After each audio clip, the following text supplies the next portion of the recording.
Bienvenidas y bienvenidos a esta nueva inmersión. Hoy nos metemos con un texto que, bueno, puede parecer un poco denso al principio. Hablamos del capítulo 10 del Génesis.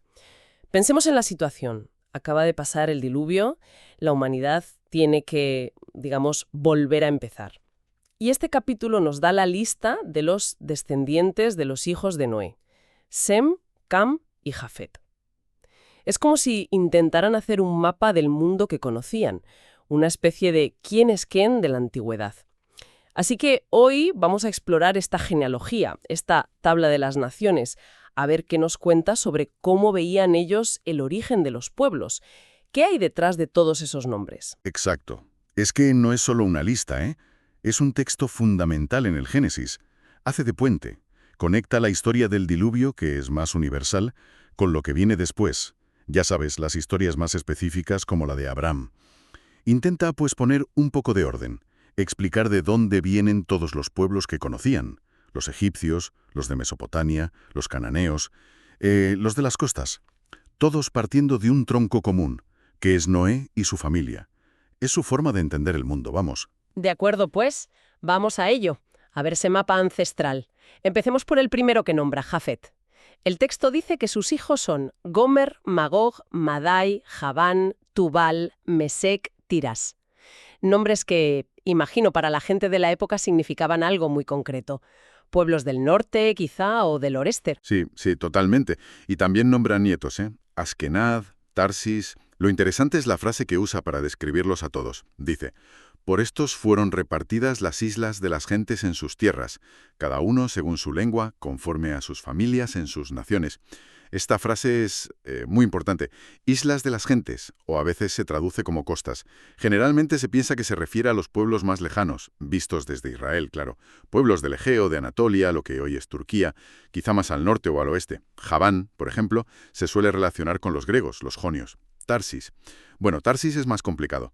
Podría ser Tartesos, aquí en la península, o Tarso, en Cilicia. Hay debate. O sea, que esta rama vendría a ser como los pueblos más distantes. Los gentiles por excelencia, ¿no? Y fíjate, ya de entrada habla de diversidad de lenguas y naciones. No es que fueran todos iguales y luego se separaran. Aquí ya hay variedad. Exacto, ese es un punto clave. El texto no nos presenta un pasado idílico, monolingüe para esta gente. No, desde Jafet ya sale la diversidad, cada cual según su lengua, en sus naciones. Es una forma de reconocer la realidad, ¿sabes? El mundo estaba lleno de grupos distintos, con sus identidades, pero los integra a todos en esta gran familia postdiluviana. Es como decir: sí, somos diversos, pero todos venimos de Noé.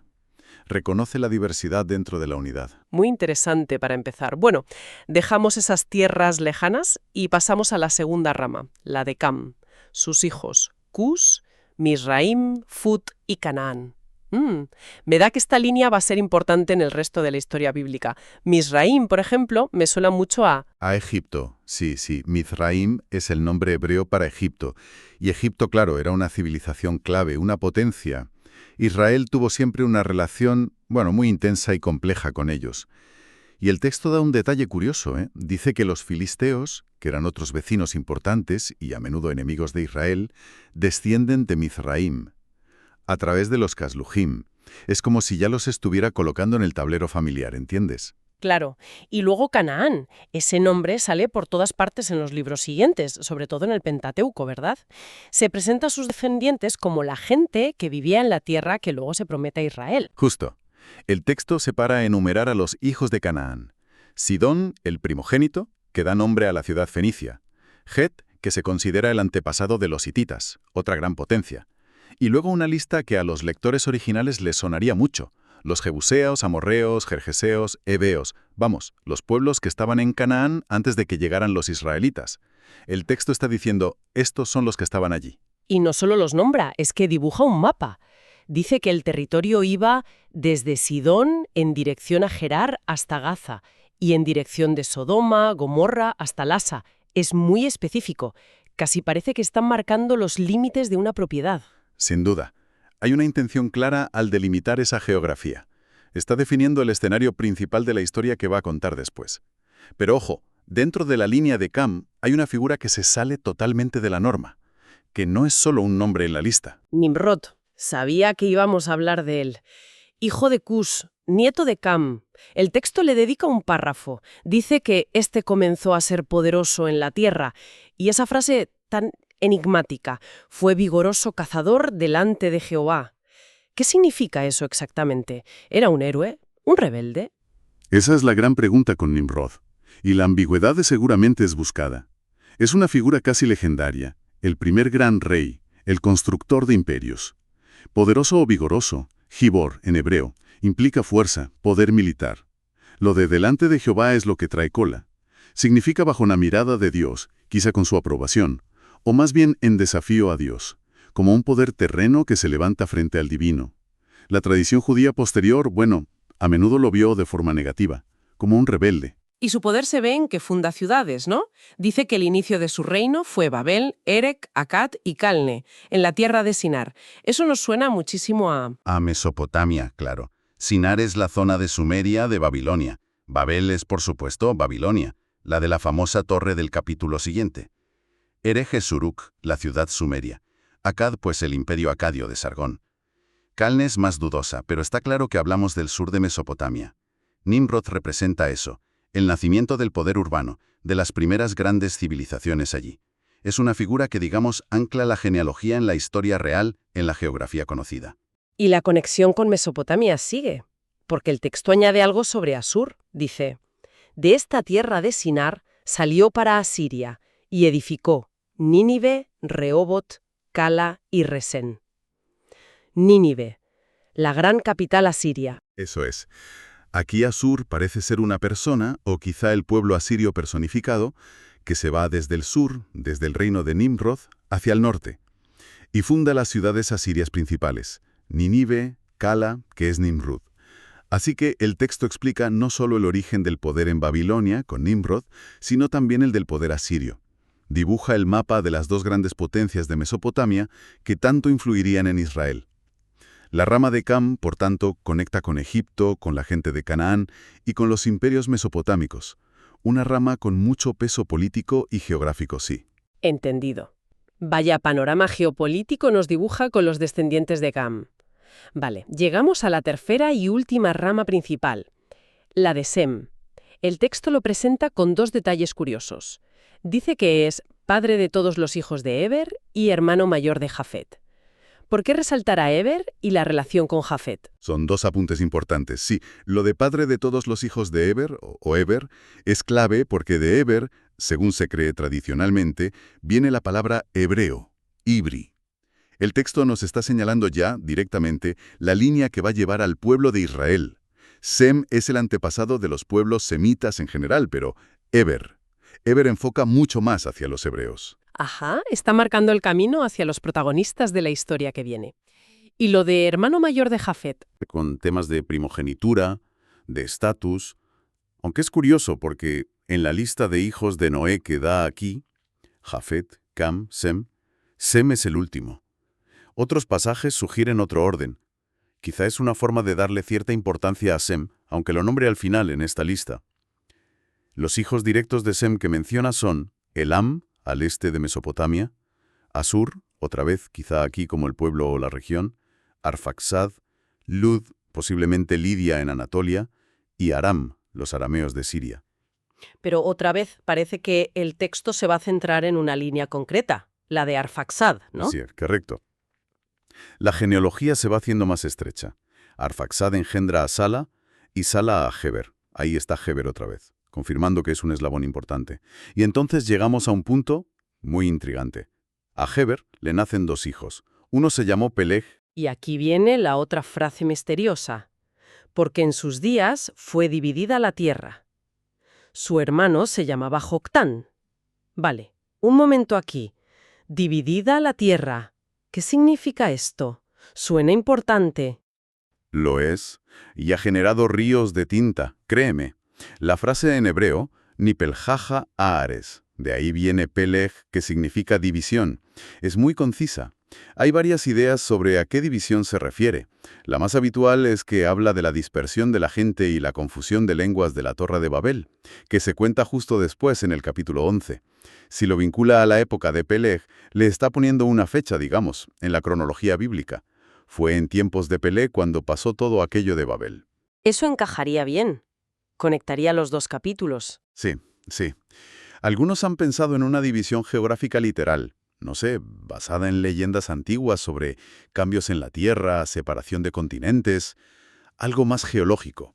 Pero parece menos probable en este contexto. Otra opción es que sea una división más política o administrativa. La asignación de territorios entre las distintas familias que bajan de Noé. Al fin y al cabo, todo el capítulo 10 está haciendo eso, ¿no? Diciendo dónde se asentó cada grupo. La época de Peleg sería el momento en que esa distribución se hizo, digamos, oficial. Entiendo. Sea lo que sea, marca un antes y un después. Una separación o una distribución que ocurre justo en la línea de Sem, en la generación de Peleg. Y es la línea de Peleg la que seguirá hacia Abraham. Exactamente. Pero el texto no se olvida del hermano, de Joctán. También da su descendencia. Lista 13 hijos. Almodad, Selef, Azarmabet, Gera. Nombres que se suelen asociar con tribus y zonas de Arabia. Y el texto lo confirma, porque dice dónde vivían. Desde Mesa en dirección a Sefar hasta la región montañosa del Oriente. Aunque no se sabe exactamente dónde están Mesa y Sefar, la idea general es que se refiere al sur de la península arábiga. Ah, vale.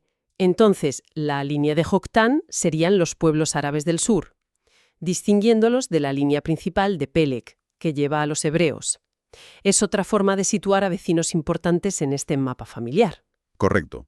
Así que Sem es el antepasado no solo de los hebreos, por la vía Arfaxad, Sala, Eber-Peleg, sino también de otros pueblos de Mesopotamia, Elam, Asur, de Siria, Aram y de Arabia, Joctán. Muy bien. Hemos pasado por las tres ramas, Jafet y los pueblos lejanos, Cam, conectando con Egipto, Canaán y Mesopotamia, menuda mezcla, y Sem, que al final se centra en la línea de Eber y Peleg, con esa división misteriosa de la tierra. Si ahora damos un paso atrás, ¿cuál es la imagen general? ¿Qué buscaba este capítulo? Pues la imagen general es la de un intento muy ordenado, muy sistemático de explicar el mundo entero que ellos conocían. Y todo a partir de un único origen común, Noé. Es una especie de etnografía teológica, podríamos decir. Quiere poner orden después del caos del diluvio, darle a cada pueblo su sitio en la familia humana y su lugar en el mapa, y mete a todos. A los vecinos, a los grandes imperios, a los pueblos de lejos. Y al hacer eso, prepara el escenario para lo que viene después, ¿no? Como diciendo, así está el mundo ahora. Y de toda esta gente, nos vamos a fijar en esta línea concreta que empieza con Sem, pasa por Heber y Peleg y nos llevará hasta Abraham. Justo eso. Pone el contexto universal para la historia particular que va a contar. Y lo interesante es cómo juega con esa tensión entre unidad y diversidad. Por un lado, insiste en la unidad, todos venimos de Noé. Pero a la vez reconoce y de alguna manera legitima la diversidad que existe. Muchos pueblos, muchas lenguas, muchas naciones por toda la tierra. No intenta borrarla, sino explicarla dentro de su esquema. La frase final del capítulo lo clava. Estas son las familias de los hijos de Noé, por sus descendencias, en sus naciones, y de estos se esparcieron las naciones en la tierra después del diluvio. Cierra el círculo perfectamente. Hemos visto cómo este capítulo hace un mapa del mundo antiguo, desde las costas griegas hasta Arabia, pasando por Egipto y Mesopotamia. Hemos destacado figuras como Nimrod, ese constructor de imperios un poco enigmático, y momentos clave como la división de la tierra en tiempos de Peleg. La verdad es que es un intento impresionante de dar sentido a un mundo complejo desde una perspectiva ancestral. Sí, ofrece un marco conceptual muy importante para entender cómo se veían las relaciones entre pueblos en la cosmovisión bíblica más antigua. Y esto quizá nos lleva a una reflexión final, algo para que quien nos escucha le dé una vuelta. Más allá de intentar ponerle nombre actual a cada pueblo antiguo, que ya es interesante de por sí, ¿qué nos dice la forma en que están agrupados? ¿Por qué algunas líneas tienen más detalles? ¿O descripciones especiales como la de Nimrod o la de los cananeos? ¿Podrían estas agrupaciones, estas descripciones, reflejar, no sé, las relaciones políticas, las simpatías, las tensiones, los conflictos que veían los antiguos israelitas cuando se formó este texto? En otras palabras, ¿qué podemos leer entre líneas sobre cómo veían el mundo? ¿Qué les preocupaba? ¿Cuál era su propia identidad? Es una invitación a mirar no solo los nombres, sino la estructura, el énfasis de este mapa ancestral.